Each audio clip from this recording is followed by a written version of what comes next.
the 13th angel is Shinji's friend. Now Shinji has to overcome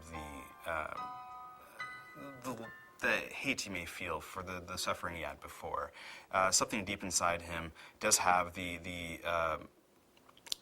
masculine competition with Toji. And here, the father, Gendo, the source of the force, saying, go forward, be a man, be strong, suffer, but for the good of, you have to do this, basically takes over and forces him to try to destroy Toji. Now, you can look at Gendo as the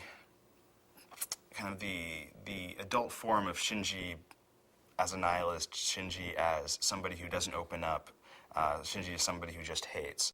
When you've got an ongoing relationship, other relationships inevitably have to be reevaluated, to be put in their place. And Shinji being where he is,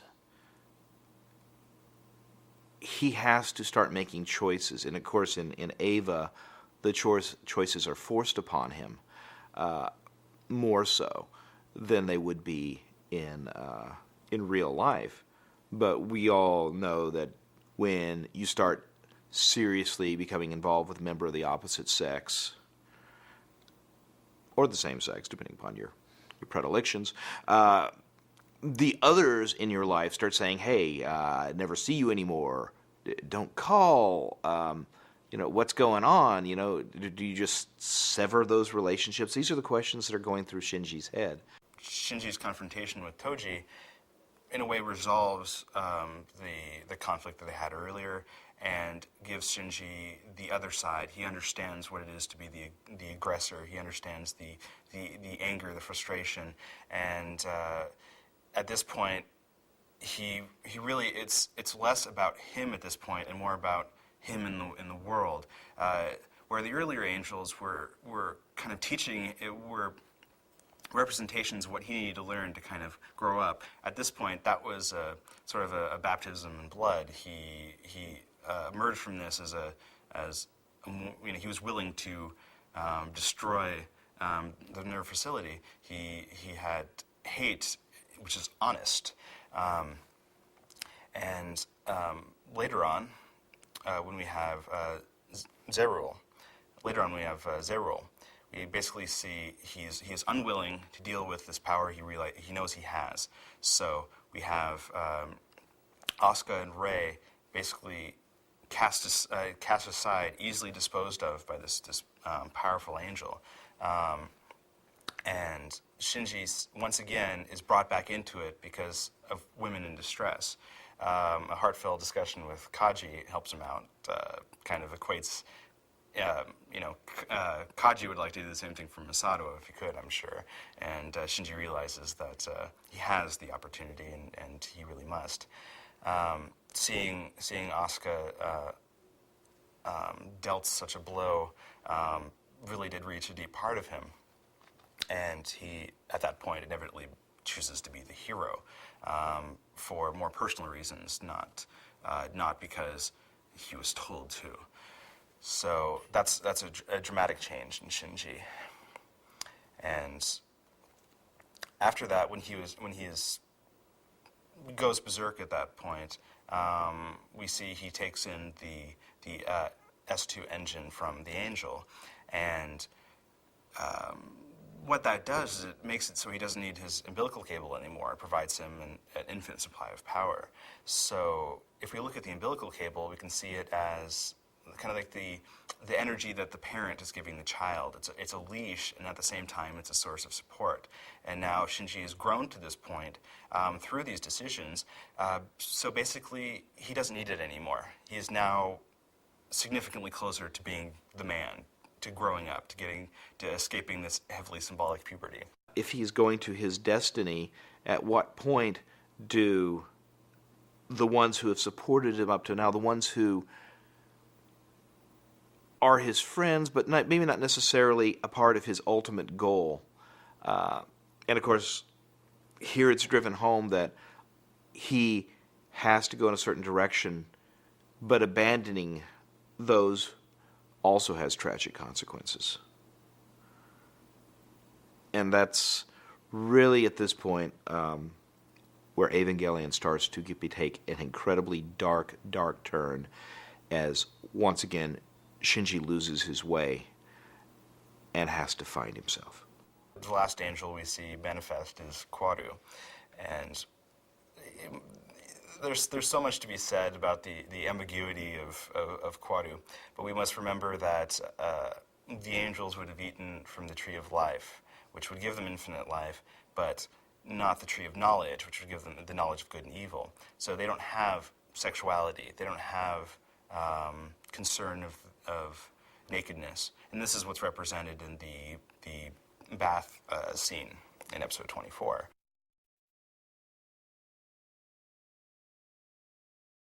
If we look at Tokyo 3 and all that happens in Evangelion as part of the Garden of Eden, this is the process where Adam and Eve are cast out. And in the end of Evangelion, they're in the rubble of Edom. That's the area outside of Eden, which is a land of contradiction and suffering. Reality, effectively. We see that Quadu basically chooses that Shinji should go with Asuka to the outside. Now, Quadu says that he wanted to dispose of Eva Unit 2, and if Quadu did so, and Shinji left with Quadu, that would kind of be the end of the human race from Shinji's point of view, of Shinji's egocentric point of view. He would not carry on past a generation if we just look at it that way. So Quadu basically says, no, you, the Lilin, should survive. So he chooses death, which teaches Shinji a very traumatic lesson.